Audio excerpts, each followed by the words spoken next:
Outra questão geral, quando falamos de tutela provisória, pessoal, diz respeito ao estabelecido no artigo 295 do CPC, né?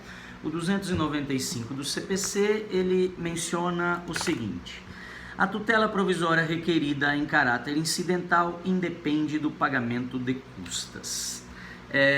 Trata-se então da previsão a respeito das custas judiciais no caso de tutela provisória de natureza incidental, tá? Ao dizer que independe do pagamento de custas, o código quer dizer que as custas já foram pagas, tá? Quando a gente entra com uma ação principal, né, com o pedido principal, e depois surge o pedido de tutela provisória, né, de natureza então incidental, nós já teremos recolhidos as custas cabíveis pelo ajuizamento da ação, tá? Ou seja, quando esse pedido vem junto, na mesma petição inicial completa, né? Que traz ali o pedido principal, né? Que traz todas as razões de fato, de direito, todos os elementos de prova, né? Então, as custas, elas serão pagas pelo pedido principal, não havendo necessidade de pagar novamente as custas pelo pedido apenas de tutela provisória.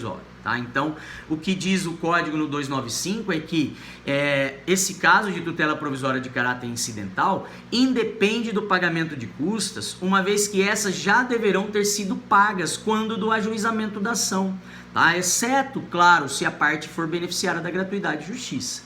Tá? Então, se ela for beneficiária da gratuidade, ela não paga as custas da tutela definitiva, da tutela principal, e não vai pagar também da provisória. Tá? Mas caso ela tenha que recolher custas para distribuir a sua petição inicial completa, ela então recolherá essas custas previamente, né? Uma condição para a apresentação da petição inicial, como nós vimos, né? Uma condição de regularidade formal, o recolhimento das custas ou um pedido de gratuidade, tá? Então, se a parte já pagou as custas pelo pedido principal, né, pelo pedido definitivo, de tutela definitiva, ela não terá que recolher novamente as custas apenas para um pedido incidental de tutela provisória, tá? Diz o Medina com relação a essa questão, na sua doutrina, que o requerimento de tutela de urgência e de evidência apresentado incidentalmente é examinado pelo órgão perante o qual já tramita a causa, tá? Então surge como um incidente e a causa já está tramitando. E esse pedido ele vai para quem? Ele vai para o juízo aonde a ação foi distribuída. Mesmo quando a tutela tiver natureza cautelar, dispensa-se a instauração de um procedimento separado em autos apensados, incidindo-se novas custas, ou melhor, não incidindo novas custas, tá? Porque o autor comenta isso porque no código anterior a tutela cautelar era um processo cautelar. Né? Nós ajuizávamos uma ação cautelar em apartado, ela não vinha como um pedido incidental na ação já ajuizada, como um pedido de tutela provisória numa ação onde já se pleiteia a tutela definitiva, tá? Nós entrávamos com uma petição inicial própria para o pedido de cautelar e essa ação cautelar era distribuída e apensada à ação principal. Tá? Então é isso que ele menciona, uma dispensa sem instauração de procedimento separado, porque isso acontecia no código anterior. Então no código anterior nós distribuíamos um processo separado, autos eram apensados, como diz o Medina, e pagávamos duas vezes as custas, pagavam mais uma vez as custas para o pedido de tutela cautelar, né? Provisória de urgência cautelar.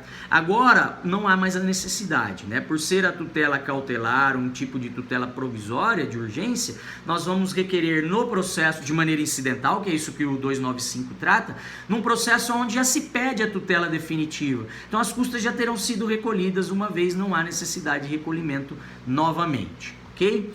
E quando nós falamos de tutela provisória antecedente, então, senão o código 295 fala que não paga de novo as custas pela tutela provisória incidental, porque elas já terão sido pagas, né?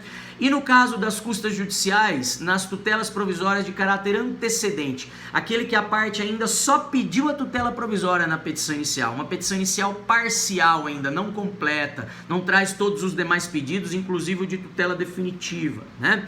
Nesse caso, as custas elas são adiantadas. Ou seja, as custas que eu iria pagar para o pedido definitivo, eu adianto elas quando eu distribuo a petição inicial parcial, pedindo apenas a tutela provisória. Tá? Então, nesse caso, as custas serão pagas. As custas da tutela provisória de caráter antecedente, né, que seriam as de urgência, porque a de evidência nós falamos não tem caráter antecedente, né? Então, para requerer uma tutela provisória de urgência em caráter antecedente, a parte ela já terá adiantado as custas. Quando ela fizer a emenda da inicial, a complementação da inicial, trazendo o pedido de tutela definitiva, ela não precisa pagar as custas novamente, porque ela já terá recolhido as custas quando apenas pleiteou a tutela provisória de maneira antecedente. Tá? Então, nesse caso, as custas cabíveis pelo ajuizamento da ação, elas terão sido adiantadas, né, para o custeio ali da cognição definitiva, da cognição exauriente. Tá? Então, quando eu entro com a petição parcial ainda, pedindo apenas a tutela provisória em caráter antecedente, eu já antecipo as custas de todo o processo, de toda a cognição exauriente, aprofundada, que o juiz irá fazer durante todo o trâmite processual, lá no momento da concessão da tutela definitiva, no momento da concessão da sentença. Tá? Isso eu extraio através da leitura do 303, parágrafo 3º, e do 308. Caput, né? O 303, que fala do procedimento da tutela antecipada em caráter antecedente, e o 308, que vai falar da tutela cautelar em caráter antecedente, né? O 303 diz: o adiantamento a que se refere o inciso 1 do parágrafo 1º desse artigo dar-se-á nos mesmos autos sem incidência de novas custas, tá? O aditamento da petição inicial. Então, quando eu paguei as custas, trazendo uma inicial apenas pedindo a tutela antecedente, quando eu faço o aditamento dessa inicial e trago nos autos, já nos mesmos autos, o pedido definitivo de tutela, como diz o código, sem a incidência de novas custas processuais. Por quê? Eu já terei recolhido as custas quando eu entrei com a petição inicial apenas da tutela provisória antecedente, tá? Então não tem que pagar novamente, eu já terei adiantado as despesas por toda a análise do processo, né? Por toda a cognição exauriente, inclusive aquela superficial que será feita no início do processo, de maneira provisória, ok? E o 308, que trata da tutela cautelar antecedente, diz que efetuada a tutela cautelar, o pedido principal terá de ser formulado pelo autor num prazo de 30 dias, ou seja, primeiro ele entrou com a tutela cautelar antecedente, uma petição inicial parcial, limitada apenas ao pedido de tutela provisória, e diz aqui que depois o pedido principal terá de ser formulado pelo autor em 30 dias, então ele terá 30 dias para aditar, para emendar a sua petição inicial, tá? Caso em que será apresentado nos mesmos autos em que deduzido o pedido de tutela cautelar, vírgula, não dependendo do adiantamento de novas custas processuais, tá? Então, as custas já terão sido pagas, tá? E não há duas custas processuais, uma para tutela provisória, uma para tutela definitiva. Seja requerida em caráter antecedente, porque aí eu já antecipei as custas da tutela definitiva, então eu não pago duas vezes, eu não pago novamente, ou seja em caráter incidental, que eu paguei no início do processo para a tutela definitiva e a tutela provisória surge no decorrer da ação já em curso, né? Ou ao mesmo tempo, de maneira incidental, como mais um incidente para ser analisado pelo juiz. Então, nesse caso, eu já terei pago também pela cognição exauriente e eu não preciso pagar novamente para a cognição superficial, não exauriente, típica das tutelas provisórias, ok? Sobre esta questão, menciona o Marinoni, num trecho de doutrina, que, sendo necessário iniciar o processo que visa obtê-la inicialmente, ele está falando da tutela provisória, tendo como objeto apenas a prestação da tutela provisória, ou seja, um processo que só pede isso é um pedido antecedente, tá?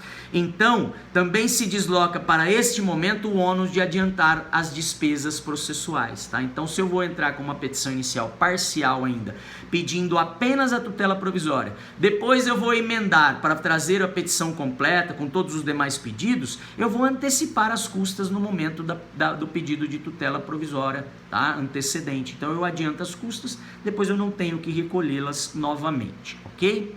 Uma outra disposição, pessoal, é a do 296 do CPC, né? O 296 do CPC, ele menciona o seguinte: A tutela provisória conserva sua eficácia na pendência do processo, mas pode a qualquer tempo ser revogada ou modificada, tá? Diz o parágrafo único, salvo decisão judicial em contrário, a tutela provisória conserva sua eficácia durante o período de suspensão do processo, tá? O que diz esse dispositivo? Que a tutela provisória, pessoal, uma vez concedida, ela vai produzir efeitos, né? Ela vai continuar sendo eficaz durante a pendência do processo. Enquanto o processo se encontrar pendente, inclusive se ele tiver suspenso, como diz aqui o parágrafo único, aquela decisão que concede a tutela ou que não concede, ela vai continuar surtindo esse efeito. Tá? Ela vai continuar surtindo o efeito, sendo eficaz no caso da concessão ou não surtindo esse efeito, né, no caso da não concessão. Mas ela mantém-se válida, né, mesmo na pendência do processo, como diz aqui o 296. Tá? Podendo, porém, a qualquer tempo ser revogada, modificada pelo juiz. Tá? Então o juiz ele pode conceder a tutela, tá? Mas depois, no decorrer do processo, ele resolve revogá-la. Então ela mantém-se eficaz até essa revogação. Se essa revogação não houver, ela vai se manter eficaz na pendência do processo, né? Enquanto houver aí o processo, vamos imaginar, houve recurso, ela continua eficaz. Para que ela perca a sua eficácia, então, nós teríamos que conseguir, no recurso de apelação, um efeito suspensivo, ou seja, suspender a eficácia da tutela. Porque se não for concedido um efeito suspensivo, como nós vimos aqui, essa sentença, ela produz efeitos de imediato.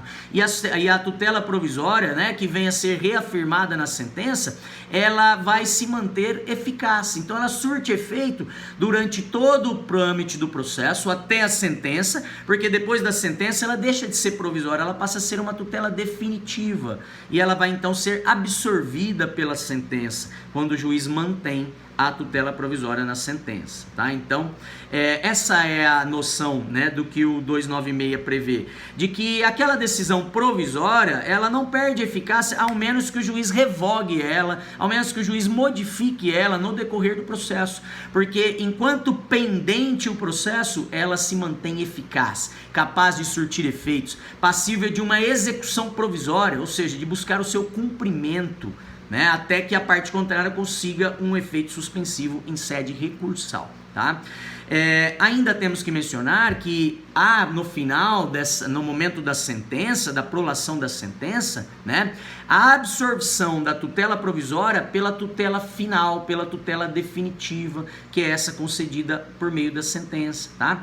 Então a tutela ela é provisória até a prolação da decisão final pelo juiz de primeira instância, no qual, né, essa tutela final, essa sentença poderá absorver a tutela provisória.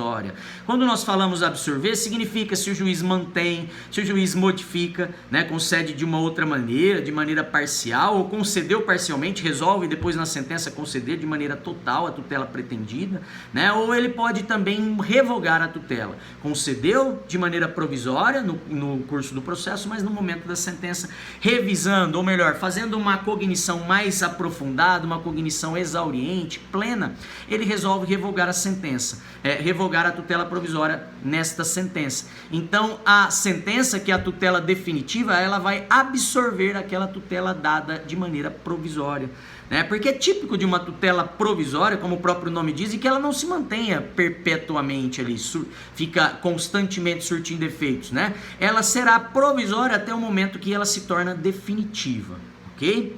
Segundo nos fala o Marinoni, no pequeno trecho de doutrina recortado aí e colacionado no material de vocês, provisória é aquela decisão tendencialmente que não dura para sempre e que potencialmente será substituída por outra, com um objeto tendencialmente coincidente no todo ou em parte, tá? Então o juiz ele pode conceder a mesma, né, coincidentemente no todo, ou ele pode modificá-la, ou ele pode revogar, né? Então não vai ser coincidente nem em parte e nem total, né? Então esta é a ideia da tutela provisória, uma tutela que se mantém eficaz provisoriamente, surte efeito na pendência do processo, mas quando a sentença é prolatada, ela é então absorvida pela tutela definitiva, ok? Temos que mencionar ainda com relação a esta questão do 296, a identidade, portanto, da tutela provisória com a tutela final, né? Pode ser uma identidade parcial ou total. Quando a decisão do juiz mantém totalmente aquela decisão ou quando ele revoga ou modifica ela, né? Então aí há uma identidade parcial da decisão definitiva com a decisão provisória, tá? A respeito disso, colacionamos uma lição do Marcos Vinícius no material de vocês, que ele diz que em caso de procedência do pedido, né, quando a ação é julgada procedente em definitivo, então, não haverá cessação da eficácia da medida, tá? Então aquela eficácia da tutela provisória não cessa, né? Mas haverá o quê? Uma substituição daquela eficácia provisória por um provimento definitivo, uma eficácia definitiva, tá? A tutela manter-se-á eficaz ainda que haja recurso, tá? Então ela é eficaz ainda que haja recurso, só se houver um efeito suspensivo para suspender a eficácia dela, tá? Mas diz ainda o autor, por outro lado, né, em caso de improcedência do pedido principal ou de extinção do processo sem resolução do mérito, aquela tutela provisória concedida, ela se tornará ineficaz, já que, tendo sido proferida em exame superficial, não pode substituir uma decisão definitiva em cognição plena, em cognição exauriente, né? Mesmo que o juiz não diga expressamente isso na sentença, as tutelas provisórias perderão eficácia em caso de improcedência do pedido autoral ou de extinção do processo sem julgamento do mérito, tá? Então nem precisa dizer, né? Se o pedido principal é julgado improcedente, o pedido provisório, aquela tutela provisória que o juiz concedeu ali, né, numa cognição superficial, ela perde seu efeito, cessa sua eficácia. Mesma coisa, se o processo é extinto sem análise do mérito, aquela decisão provisória concedida numa análise de mérito superficial, ela perde a eficácia, né? Se de maneira definitiva o juiz não entra ao mérito, aquela decisão provisória não se manterá válida. Ela também automaticamente perde eficácia, independentemente do juiz dizer isso expressamente na sentença. Beleza? Interrompemos aqui então, voltamos no próximo vídeo para falar um pouquinho mais das tutelas provisórias.